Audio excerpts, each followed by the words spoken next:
안녕하세요. 무능력한 남편과 이혼한 30대 여성입니다. 남편과 저는 모임에서 만났습니다. 30대 솔로들끼리 모여서 취미 생활을 같이 하는 모임이었어요. 당시 저는 학원과 과외로 학생들을 가르치는 수학 선생님이었는데, 그렇다 보니 정작 또래들과 어울릴 기회가 많이 없었지요. 그래서 모임에 나가기 시작했어요.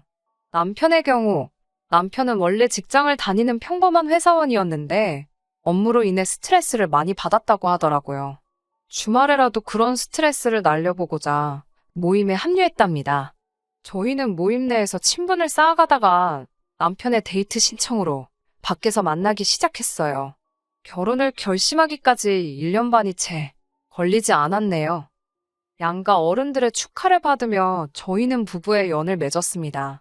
결혼 준비 과정에서 약간의 잡음이 있기도 했지만 그건 저희가 이혼하게 된 결정적 이유는 아니니 이야기하지 않겠습니다. 저희가 이혼을 하게 된 시작점은 남편이 회사를 관두면서입니다. 남편은 원래 제법 규모가 있는 중소기업에 다니고 있었어요. 하지만 불경기가 시작되면서 남편의 회사에도 문제가 생겼던 모양이에요. 잘은 모르겠지만 그로 인해 회사 내에서 흉흉한 이야기가 돌았답니다. 몇 살 이상은 다 자른다더라. 어느 부서는 날린다더라. 여기까지는 저도 남편에게 전해 들은 바라서 전후관계 같은 건 잘 모르겠어요. 아무튼 그런 이야기가 돌면서 남편 이름도 몇 차례 사람들의 입에 오르내린 모양입니다. 억울해하는 남편에게 저는 상사랑 이야기를 해보던지 아니면 차라리 하루빨리 이직 준비를 하는 게 좋겠다고 조언했지요. 하지만 남편은 치사하고 더럽다며 회사가 여기밖에 없냐는 식으로 얼마 지나지 않아 하루아침에 사표를 써버리더군요. 원래도 성격이 좀 다혈질이긴 했지만 그렇게 경솔한 사람인지는 미처 몰랐기에 너무 당황스러웠습니다. 사회생활을 1, 2년 해본 사람도 아니면서 어떻게 충동적으로 그런 결정을 내릴 수 있는 건지 솔직히 한심하고 실망스럽기가 이루 말할 수 없었네요. 더 심각한 문제는 남편은 도통 재취업을 할 생각이 없어 보였다는 거예요. 비록 제가 돈을 벌고는 있었지만 제가 무슨 수타 강사라서 한 달에 몇 천씩 버는 것도 아니고 제 수입에는 한계가 있었지요. 이직을 하든지 나가서 뭐라도 해서 돈을 벌어와야 하지 않겠냐고 남편을 닥달을 해봐도 자기도 좀 쉬어야겠지 않냐며 오히려 저를 무슨 돈밖에 모르는 아내처럼 몰고 가더군요. 카드값도 내야지, 대출도 내야지. 그나마 아이가 없었으니 망정이지. 아니, 내가 없다고 해도 돈 들어갈 곳 투성이었는데 남편은 이참에 어디 여행이라도 다녀와야겠다질 않나, 친구들을 만나봐야겠다질 않나, 사람 염장 지르는 소리만 골라서 하더라고요. 아무리 말해도 제 말은 개똥으로도 안 듣는 남편과는 대화를 할 수가 없었기에 결국 어머님께 도움을 요청했습니다. 결혼 이후로 어머님과 정말 무슨 모녀지간처럼 가깝게 지낸 건 아니지만 그래도 자식돌이 며느리돌이는 한다고 하고 살았으니 남편에게 말 한마디라도 따끔하게 해주시면 안 되나 싶어서 부탁을 드린 거예요. 하지만 어머님께서는 오히려 저를 이상한 사람으로 몰아가시더군요. 다 큰 성인 둘이 가정을 이루고 살면 뭐가 됐던지 간에 둘이 알아서 하는 거지. 왜 당신을 귀찮게 하냐고요. 어머님 말씀이 틀린 건 아니지만 그래도 부모 자식 간인데 이렇게까지 선을 그으실 수가 있나 싶어서 너무 서운하고 속상했네요. 그래도 이혼까지는 생각하지 않았습니다. 어느 부부에게나 있을 수 있는 시련이고 고난이라고 여기려고 했어요. 겉으로 보기에는 남편이 아무런 노력도 하지 않고 있는 것 같았지만 그래도 마음 한켠으로 남편이 저 모르게 뭔가 생각하고 준비하고 있진 않을까라는 미련한 희망도 버리지 못했고요. 그렇다고 저까지 손 놓고 있을 수는 없겠다 싶어서 소위 어떻게 먹고 살아갈지 수소문하던 중 과일청이 전망이 괜찮다는 이야기를 듣게 되었습니다. 처음에는 마트에 가면 널린 게 딸기잼이고 유자청인데 과일청이 장사가 되겠어 싶었지만 들으면 들을수록 한번 해볼까 싶은 생각이 들더군요. 솔직히 장사 미천으로 쓸 현금이 많은 상황도 아니었기에 다른 장사는 시도하기도 어려운 상황이었고요. 그렇게 종목을 정하고 발품을 팔기 시작했습니다. 조금이라도 자리는 좋으면서 새는 낮춰보려고 애를 많이 썼어요.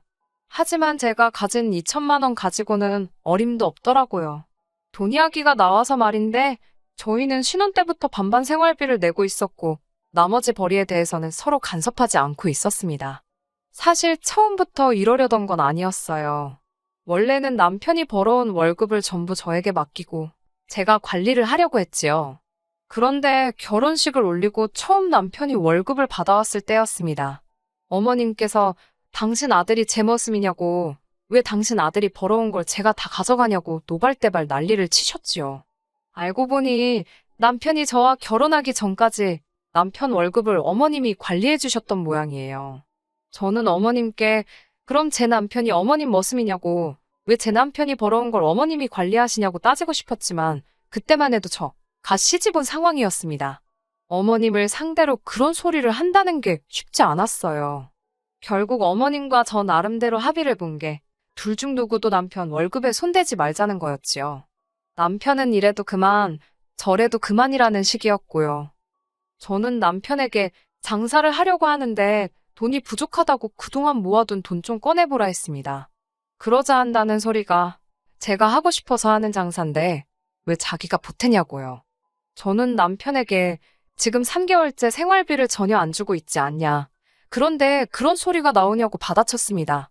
장사를 하고 싶어서 하는 사람이 몇이나 되겠냐고, 당신이 안 벌어오니까 어떻게든 먹고 살려고 그러는 건데 말을 그따위로밖에 못하냐고, 차라리 미안하다, 고맙다 그러면 나도 화는 내지 않을 거라고 막 쏟아내듯 싸붙였고요. 그제서야 남편이란 인간이 한다는 말이 미안하다며, 그런데 모아둔 돈은 잘 모르겠답니다. 당신 돈인데 잘 모르겠다는 게 무슨 소리냐니까 남편은 조금 머뭇거리는 듯 하더니 어머님 이야기를 꺼내더군요. 어머님과 제가 남편 월급으로 전쟁을 치르고 한 2달 정도 지났을 때였답니다. 저 몰래 남편을 찾아간 어머님께서 그래도 어미로서 아들한테 도움이 되고 싶다는 말도 안 되는 소리를 하셨던 모양이에요. 그러면서 당신을 믿고 맡기라고 막말로 피 한 방울 안 섞인 저보다 어머님이 낫지 않겠냐고 그랬답니다. 어머님이 그런 식으로 말씀하셨다는 게 짜증나고 거슬렸지만 그땐 그런 걸로 따질 때가 아니다 싶었어요. 남편 돈이 어머님 손에 있다는 걸 안 이상 일단은 어떻게든 그 돈부터 찾아와야겠다 싶었지요. 그 길로 남편과 함께 어머님을 찾아갔습니다. 남편이 어머님께 이제 돈 관리 직접 해야겠다며 돌려달라고 이야기를 하자 어머님께서는 안 된다고 딱 거절을 하시더군요. 남편도 저도 어이가 없었지요. 남편 돈인데 못 준다고 하시니까. 제가 어머님께 이런 장사를 해보려고 하는데 지금 돈이 부족해서 그런다. 그러니 제발 돌려달라 했습니다. 그러자 어머님께선 신우 이야기를 꺼내셨어요.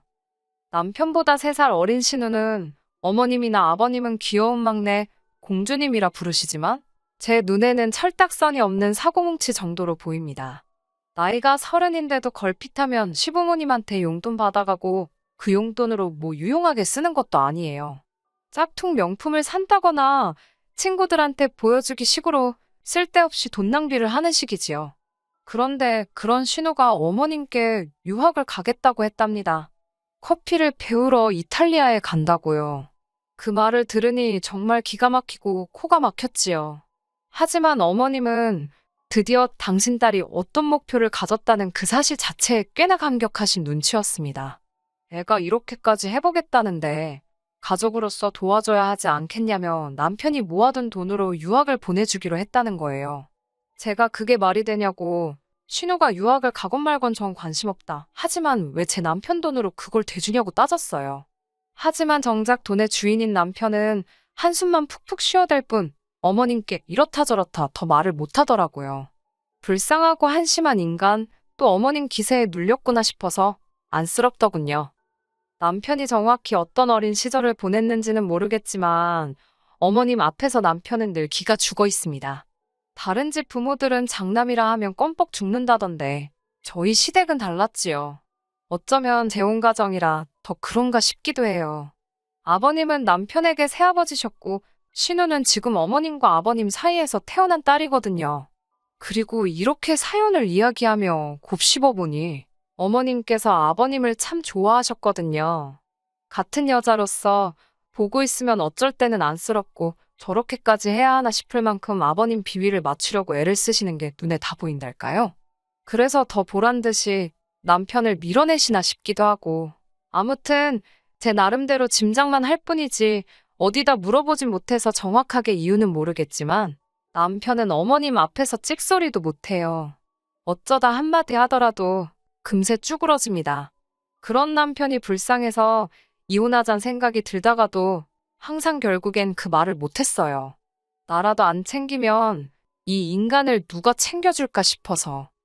결국 장사는 제가 가진 돈 2천에 친정 부모님에게 빌린 2천을 보태 총 4천을 들여 시작했습니다. 놀고 먹는 남편을 가만 보고 있을 수가 없어서 당신도 나오라고 해서 잡일을 시켰어요. 잡일을 해봤자 과일 상자 나르고 과일 세척하고 근거리 배달 가고 그런 정도였습니다. 그래봤자 하루에 몇 시간 일하는 것도 아니었고 엄밀히 말하면 제가 사장 남편이 직원이 되었으니 어머님도 가타부타 말씀하실 상황이 못 되었지요. 처음에 몇 달은 정말 힘들었습니다. 이제 와서 말이지만 내가 뭐 한다고 이 짓을 시작했나 땅을 치고 울던 적도 있어요. 친정 부모님 돈만 끌어다 쓰지 않았더라면 정말이지 못해 먹겠다고 드러누웠을지도 모릅니다. 그래도 죽으란 법은 없는지 한 1년쯤 지나니까 조금씩 자리를 잡아가기 시작하대요. 운 좋게도 방송을 한번 타게 되니까 전국에서 전화로 인터넷으로 주문도 들어왔고요. 그렇게 장사한 지 2년쯤 지나선 상가 구석진 곳에서 잘 보이는 곳으로 매장도 옮기고 수입도 한 달에 1,000 가까이 가져갈 만큼 자리를 잡았습니다. 친정에 빌린 돈도 이자를 얹어서 갚았습니다. 2천을 빌렸지만 3천으로 돌려드렸어요. 친정 부모님이 그렇게 달라고 요구하신 건 당연히 아니었고요. 너무 힘들 때 도와주신 그 마음에 감사해서 드렸습니다. 남편은 못마땅한 눈치였지만 자기가 할 말은 하나도 없었지요. 어머님이 남편 돈을 돌려주시기만 했어도 저도 친정에 아쉬운 소리 안 하고 양쪽 부모님께 공평하게 잘해드렸을 테니까요. 그리고 저희가 그렇게 자리를 잡아가는 동안 신우 이야기는 진짜 할 때마다 열불이 납니다. 커피를 배운답시고 유학 간 신우는 6개월 만에 한국에 돌아왔어요. 돌아온 이유는 한심하기 짝이 없었습니다. 거기서 어떤 유학생 남자랑 연애를 시작했는데 그 남자가 한국에 들어온다고 하니까 자기도 따라 들어오대요. 결혼을 약속한 사이도 아니었고 뭣도 아니었는데 신우 혼자 오바를 한 거였고요. 아니나 다를까 얼마 안 가서 헤어졌고 그런 와중에 까먹은 돈이 얼만지 이후로 쇼핑몰 한다고 까불다가 돈 까먹고 공무원 준비한다 까먹고 저희가 과일청으로 자리 잡는 2년 남짓한 시간 동안 신우는 지 오빠가 그러니까 저희 남편이 벌어온 돈 야무지게 다 까먹었더라고요. 하긴 신우 욕할 게 아니지요. 철딱선이 없는 딸이 해달라는 대로 해주신 시부모님이 문제고 천치마냥 지 돈 달라고 고집 못 피운 남편이 문제였지요 뭐. 하루는 어머님께서 이야기를 좀 하자시더니 저더러 신우 걱정이 안 되냐입니다. 어머님 아버님 다 살아계시고 오빠인 남편도 있는데 제가 못하러 신우 걱정을 하겠어요? 하지만 차마 그렇게 대꾸할 수는 없으니 무슨 일 있냐고 여쭈어 봤습니다. 그러자 어머님께선 네 신우도 시집가고 하려면 뭐 돈이라도 얼마 있어야 하지 않겠냐고 그러시더군요. 역시 돈 이야기 때문에 부르셨구나 싶어서 하마터면 웃음이 다 나올 뻔했습니다. 사실 어머님이 보자고 부르실 때부터 돈 이야기 하시려는 게 아닌가 싶어서 나름 마음의 준비를 하고 나온 상황이었거든요. 저는 준비한 대로 저희도 돈 없다는 거 아시지 않냐고 딱 잡아댔습니다. 하지만 어머님께선 장사 잘 되는 거 다 아는데 뭘 내숭을 떠냐며 저더러 그러지 말고 돈 좀 달라고 다시 한번 이야기하시더군요. 강압적인 어머님의 태도에 저라고 긴장을 안 한 건 아니지만 휘둘리지 말아야겠다고 단단히 마음을 먹고 말씀드렸어요. 저희가 처음 장사하려고 할 때 생돈을 달라 한 것도 아니고 남편이 벌어온 돈만 돌려달라고 했는데도 안 주시지 않았냐. 그리고 그 돈으로 신우 뒷바라지 하셨지 않냐. 그래놓고 또 우리한테 신우 뒷바라지를 부탁하시는 거냐고 정말 너무하신다고요. 신우 뒷바라지건 어머님 아버님 생활비건 저희는 당장 도와드릴 능력도 안 되고 돈도 없다고. 그러니 저희한테 이런 걸로 부담 주지 마시라 했습니다. 제 강경한 반응에 도저히 안 되겠다 싶으셨는지 어머님께선 그럼 신우를 데려다 일을 시키라셨습니다. 그 코딱지만한 가게에서 그나마 남편이랑 저랑 둘이서만 일을 하니까 돈도 그만큼 가져가는 거지 신우까지 끼어들면 남는 것도 없다고 안 된다고 했어요. 그러자 어머님께선 넌 이것도 안 된다 저것도 안 된다. 하다못해 뭐 한번 생각해보겠다도 아니고 무슨 말만 하면 안 된다 소리만 하냐고 화를 내셨습니다. 저는 지키지 못할 약속을 하기도 싫고 쓸데없는 희망을 가지시게 하기도 싫다고 솔직하게 말씀드렸어요. 저는 절대로 신우 뒷바라지 할 생각이 없고 신우를 저희 가게에서 쓸 생각도 없다고 말이에요. 제가 똑부러지게 이야기를 하자 어머님께선 씩씩거리시며 분을 못 삭히시더니 급기야 저더러 꼴도 보기 싫다고 눈앞에서 꺼질하셨습니다. 원체 경우 없으신 분이기에 저도 그 정도 상소리에는 눈도 깜짝 안 하거든요. 알겠다고 건강히 계시라고 인사드리고 그대로 집에 왔습니다. 그런데 집에 도착하니 남편이 어두운 표정으로 절 기다리고 있더라고요. 어머님께서 벌써 전화로 한 소리 하셨구나 싶어서 마음이 좋질 않았지요. 그래도 모르는 척, 아무 일도 없었던 척 남편에게 왜 그러냐 물었습니다. 그러자 남편이 저더러 정말 어머님이 말씀하시는 거 전부 다 안 된다고 그랬냐고 묻더군요. 돈도 못 해준다, 일도 안 시켜준다 그랬냐고요. 원망 섞인 듯한 남편의 목소리를 들으니 저도 서운하고 갑갑하고 그때 그 기분은 뭐라 표현하기가 어렵네요. 남편에게 맞다고 다 안 된다 그랬다 했습니다. 그러자 남편이 한다는 말이 자기 입장도 생각을 좀 해주지 그랬냐입니다. 당신 입장? 무슨 입장? 그럼 해주자고. 돈을 또 대주자는 거냐고. 난 그렇게 못한다 했습니다. 지난 2년 동안 제대로 쉬지도 못하고 매일매일 뜨거운 불 앞에서 얼굴 익어가며 번 돈이라고. 난 이 돈 모아서 집도 사고 애도 낳고 할 일이 많다고요. 남편은 고심에 빠진 표정을 하더니 그러면 저더러 가게를 하나 새로 차리잡니다. 그리고 전 그 새로 차린 가게에 가서 일을 하래요. 자기는 지금 가게에서 신우랑 둘이 일을 하겠다고요. 제가 당신 누구 닮아서 그렇게 염치도 없고 뻔뻔하냐고 물었습니다. 땡전 한 푼 안 들이고 장사하는데 끼어들어서 먹고 살게 해주니까 지금 나더러 나가라는 거냐고. 나갈 거면 당신이 나가서 신우랑 가게를 차리든 어쩌든 하라고. 미쳤냐고 써붙였네요. 이제 보니 어머님부터 다들 머리는 폼으로 달고 있냐. 이 말을 하면 씨가 먹히겠구나 안 먹히겠구나 생각을 안 하냐고 싸잡아서 욕을 했지요. 그러자 남편이 말이 너무 심한 거 아니냐며. 친정엔 1,000만 원씩 턱턱 주고 신우는 꽁으로 1,000만 원 달라는 것도 아니고 와서 일을 하겠다는데 왜 그렇게 안 된다 하냐입니다. 그래서 제가 당신 돈 2년 동안 헤쳐먹은 거 보고도 정신 못 차리냐니까. 그건 자기 돈이니까 전 신경 쓰지 말랍니다. 왜 간섭이냐고요. 그제서야 망치로 머리를 한 대 맞은 듯 깨달음이 들더군요. 내 딴에는 지네 엄마한테 지 어떻게든 지켜주고 챙겨주려고 했는데 정작 당사자는 지가 당하고 있는지 어쩐지도 모르고 막말로 제가 무슨 자원봉사하는 것도 아니고 뭐 한다고 고마운지도 모르는 사람 챙기느라 진을 빼나 싶어서 머릿속이 복잡해 잠깐 숨을 고른 뒤 남편더러 나가라 했습니다.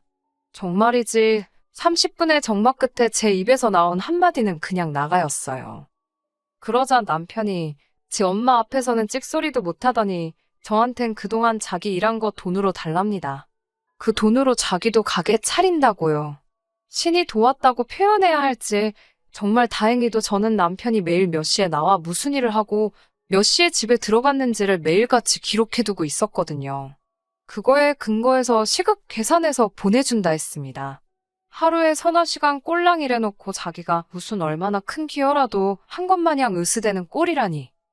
결국 남편과 저는 이혼했습니다. 2년간 남편이 일한 거에서 공동생활비를 비롯해 제외할 건 제외하고 나니 1,000만 원 좀 넘더라고요. 먹고 떨어지란 심정으로 그 돈 주고 협의 이혼했습니다. 남편이 저더러 후회하지 말랍니다.